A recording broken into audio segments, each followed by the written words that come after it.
Good morning, good afternoon, good evening, as we like to say here at Shady Acres Woodshop. Howdy! Today we have Sassafras.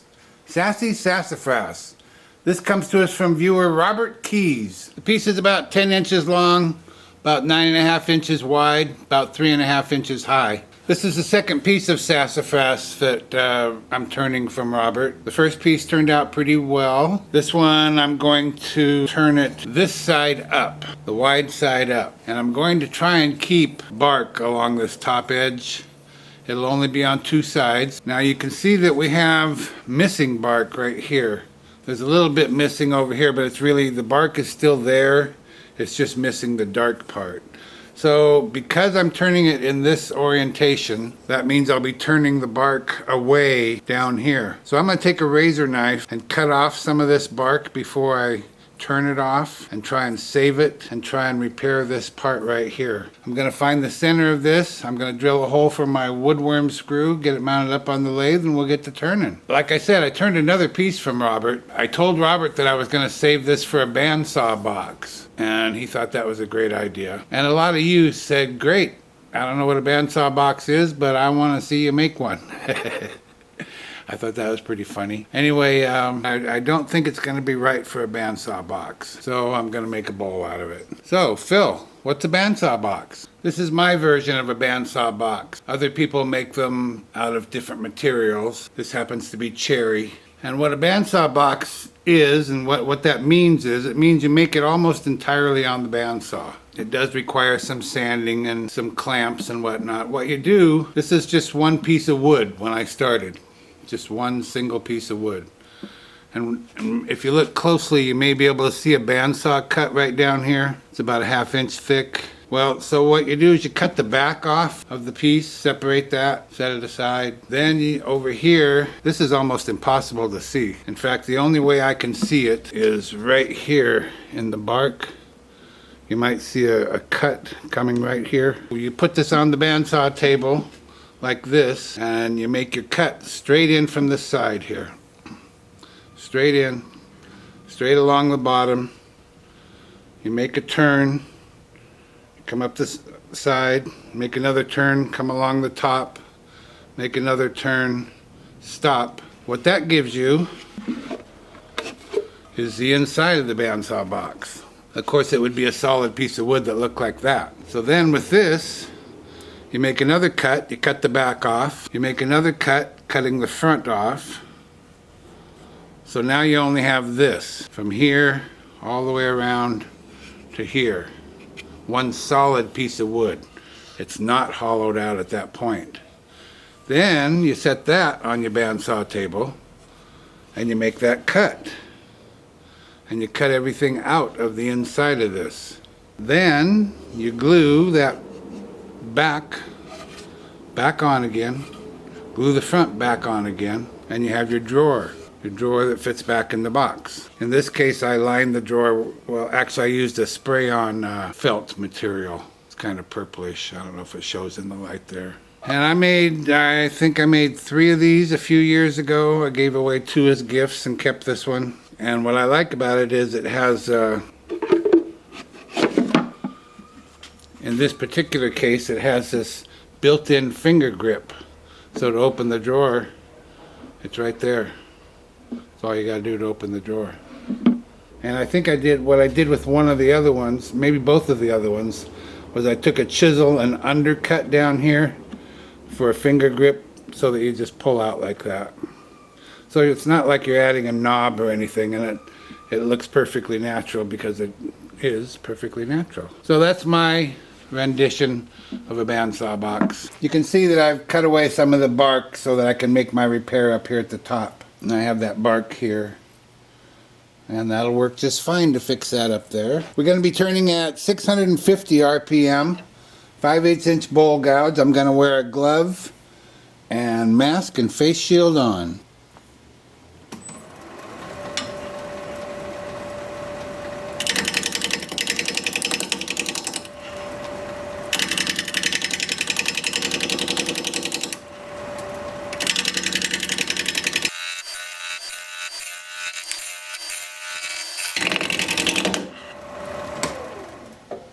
And it's a good thing I had my face shield on because a big piece of bark just hit me. Now I'm going to switch to coming from the top side down to keep this bark on as best I can. I don't know how this is going to look. I just have no idea with no bark on the two ends and bark on the two sides. I don't know how that's going to look.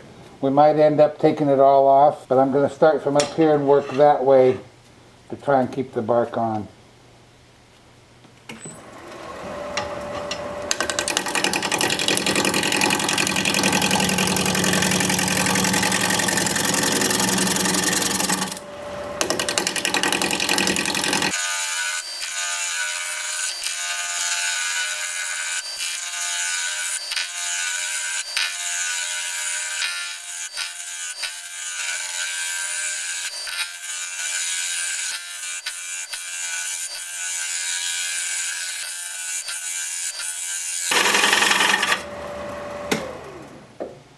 I didn't intend to make a winged bowl, but that's kind of where we're headed. That'd be okay, I guess. Just about there.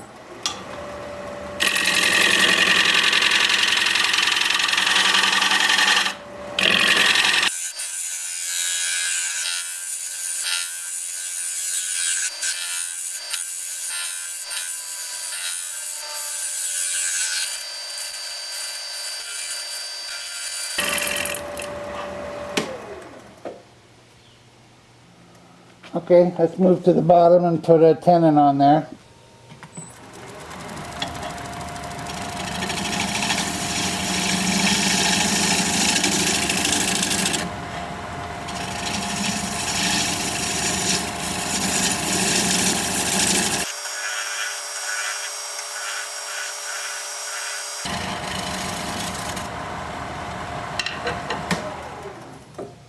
Mark out for a tenon.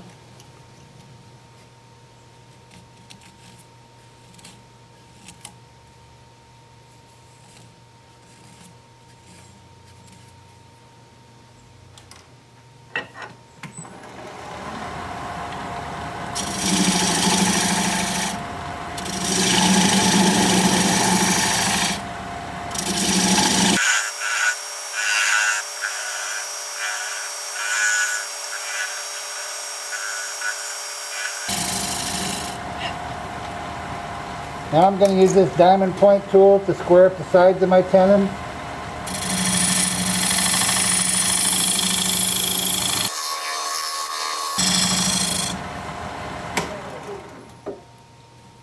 That's good. Now I don't need to base this wide, so I'm going to come back over here to the side, narrow this down some.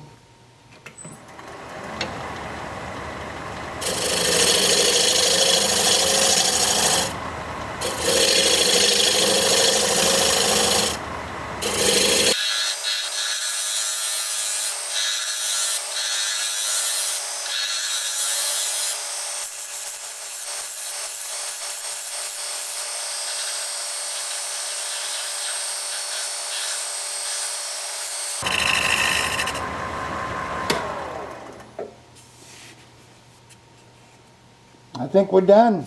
Time for sanding. I learned a lot the last time I turned sassafras, and I learned it from you, my viewers. This gives off an amazing fragrance, nice and sweet. Smells like root beer.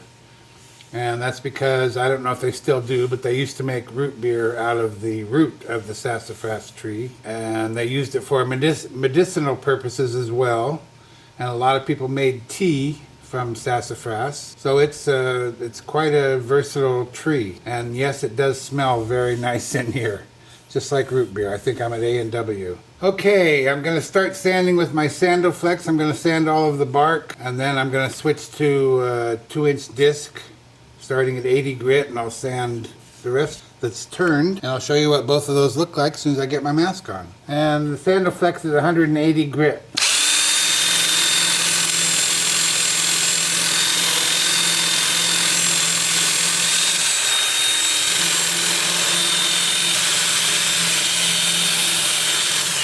And what that does is it cleans the bark up, but it also reveals, in this case, that orange color.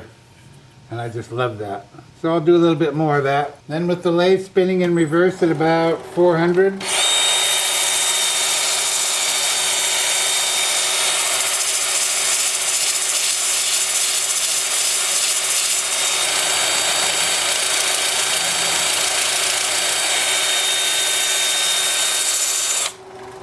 I'll do that up through 400, and I'll bring you back and we'll put some kind of finish on there. I'm not sure what yet. See you in a bit. Although this is classed as a hardwood, it feels soft. So it's probably going to soak this sanding sealer up pretty well. And I decided to go with this because last time I turned Sassafras, I used this and it ended up looking pretty good, so don't fix it if it ain't broke. I did spend some time repairing the bark, as I said I would. Right up here is what I did. And you just can't tell. If I didn't tell you, you wouldn't know it. Looks just perfect. And I just used CA to glue it on with, medium CA.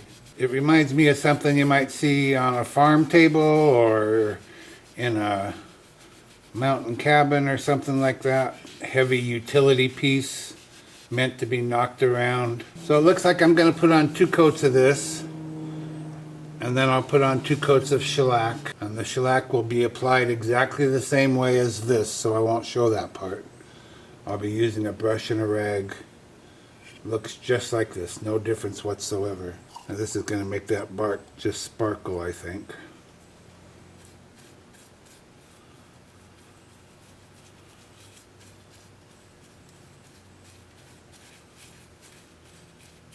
And I'm right again. It's just beautiful, just beautiful. Now these plain ends, the two cut ends, I sanded them and they're smooth and they feel good, but they do have a texture to them from the saw cuts. I like to leave that texture on there. So they feel fine, they look fine, but it's got some history to it. That's where it was cut up. Oh yeah, that bark just really sets it off. That's nice. Okay, that's what it's going to look like. I'll bring you back here in a little bit and we will turn it around and start working on the inside. See you in a bit. I've turned the piece around and have the tenon mounted up in the chuck. Now I remember last time I turned a piece of this sassafras from Robert, it gave me a really hard time, and it was something like this on the inside, and it just went on and on and on, and I couldn't get rid of it, and it just was a real pain to deal with. So I'm hoping that's not the case this time. There's a little bit more over here. I'm just going to start by making a bowl. I'm not going to come out here too far. I want to see what happens as we create the bowl and see what's left over. I'd like to put a bead around the top of the bowl whenever I do a square bowl like this, or a flat top bowl. I like to put a bead around it if I can. So we'll keep that in mind, but we'll just start making the bowl. We're going to be turning at 700 RPM, 5/8 inch bowl gouge, mask and face shield on.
I don't think we're too close to the bottom, but let's check. No. But there's a problem area right there, just like this. Except that's in the middle of the dang bowl, isn't it? Well, I'm just going to have to get rid of this tailstock. I'm wasting my time. There's a little hairline crack here, so I put some thin CA in it, try and keep it from running on me. And I turned the speed up, so we're going to be turning at 1100 RPM, still with the 5/8 inch bowl gouge, still with mask and face shield on.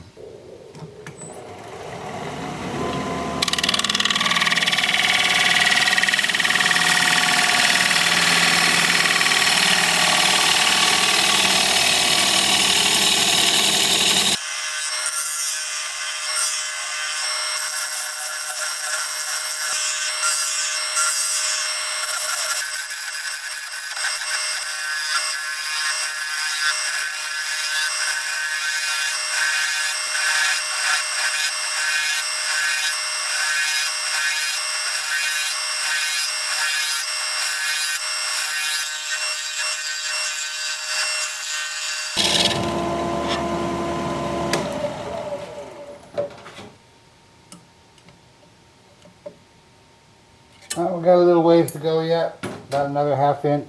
I was a little worried about that rotten part, but it's just about gone.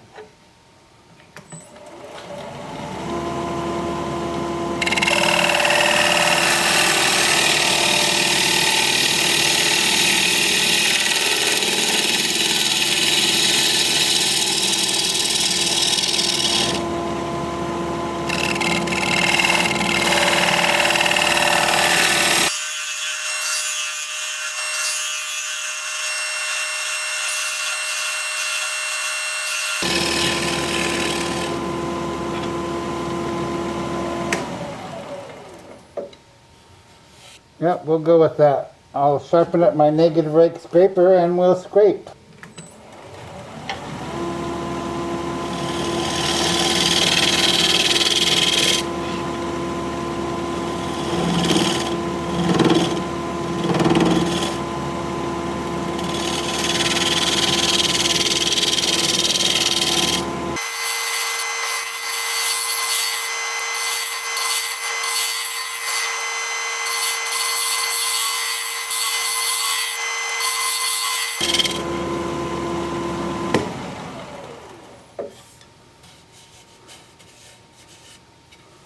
We're good. Time for sanding. I'm going to start sanding with my 2-inch sanding disc at 80 grit.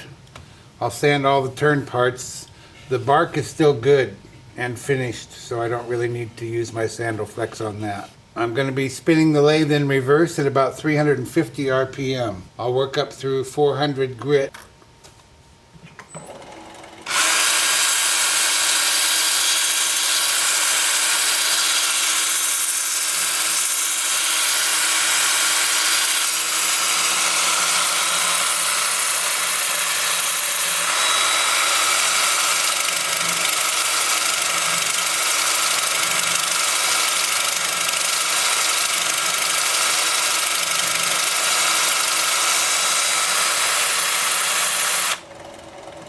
I'll also spin the lathe forward.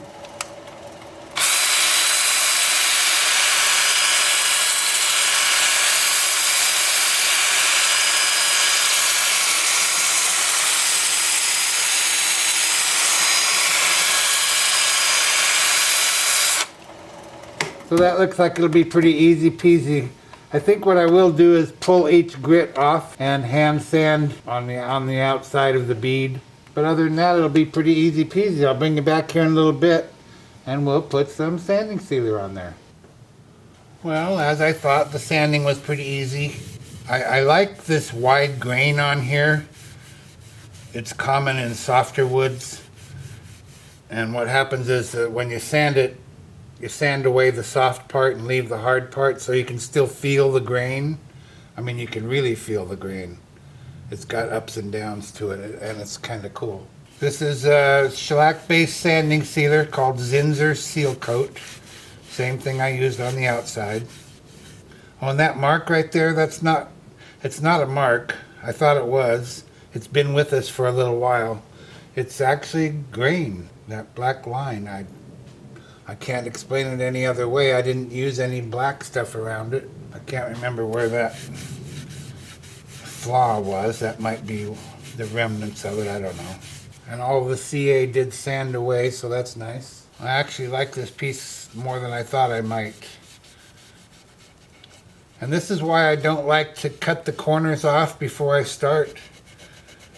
That's why I don't like to cut a round blank and start with something round, because you're going to end up with something round. I had no idea that I was going to go for a square bowl, but I'm glad I did. I like it. So I'll put 2 coats of this on just like I did on the outside. 2 coats of sanding sealer, and then 2 coats of shellac, applied exactly the same way, so I won't show you that part. It looks just like this.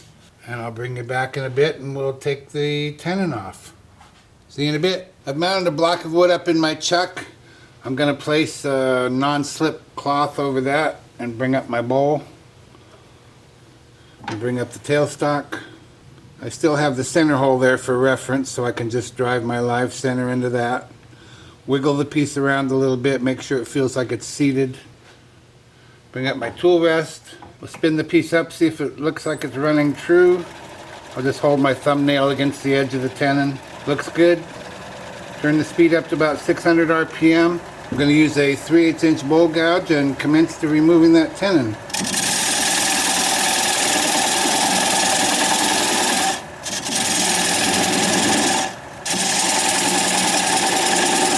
And there's that pleasant smell again.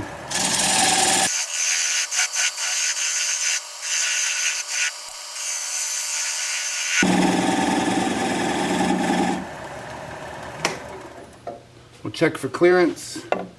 We have good clearance. Need to make a little cleaning cut down here at the bottom of it.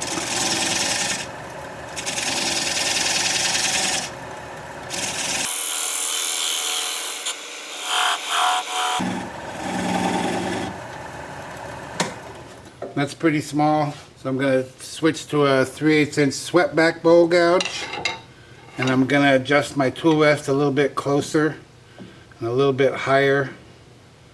You don't want to get under that little nub because that'll cause it to pop right out of there. And I'm going to turn the speed down to about 400 RPM and just keep working it away.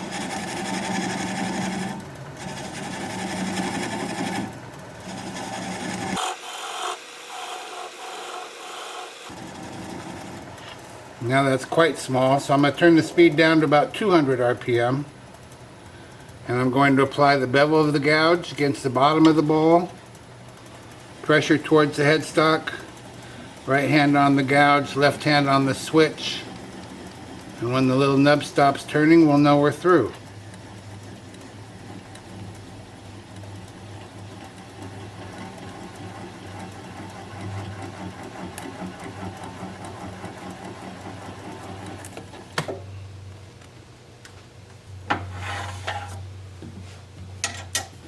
I'll just take this over here to the workbench, sand that up, sign it, get it finished, and I'll be right back. Be sure you stick around at the end of the video so you can see the before and after shots of this piece. If you'd share the video, I'd really appreciate that. Thank you very kindly. Well, here it is. One Sassy Sassafras square bowl in the books. I just really like this. I wish you could feel it. I wish you could feel that, the texture of the grain between the soft and the hard grain. It's just pretty amazing. I love what we got going on there. There's some saw marks in the 2 plain edges without bark. So the saw marks make it almost as if they were bark, but without the bark. If that makes any sense. I'm sure it does not. It's a nice sized piece. Beautiful grain texture. There's the bottom all finished up. This is very different from the other piece that Robert sent of sassafras that just gave me a hard time. It had a lot of rot on the inside that just wasn't visible until I got in there, and we just have a little piece right there left. But the other one, that was awful. It ended up looking okay, but it was a hard time getting there, I'll tell you. I kind of like this. Looks like an X over here on the side there. It's just a nice piece. Thank you, Robert Keys, for sending this along for all to enjoy. If you like this video, thumbs up, please. I'd sure appreciate it. If you're a subscriber, thank you very kindly. I truly appreciate that. If you're not a subscriber, you might consider becoming one. I put out regular videos about one a week, and I'd like to keep in touch. An easy way to subscribe is just click my picture you see there near the end of the video. Your comments are most welcome, and I love reading them. So for now, this is Phil, Shady Acres Woodshop, signing off.